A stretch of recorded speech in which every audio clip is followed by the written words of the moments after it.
आता आपण आलोय मुदगड पाटीला, मुदगड गावातून. आणि आता आपण जात आहे उमरगा. उमरग्यात जाऊन आपण आता CNG भरूया. मग त्याच्या पुढचा प्लॅन आपण तयार करूया.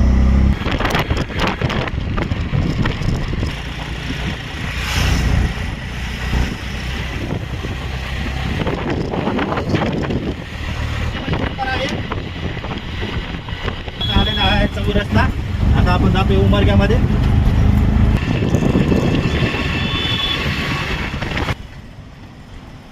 चला मित्रांनो, आलेलं आहे आता उमरग्यामध्ये. उमरग्यामध्ये आता CNG भरत आहे.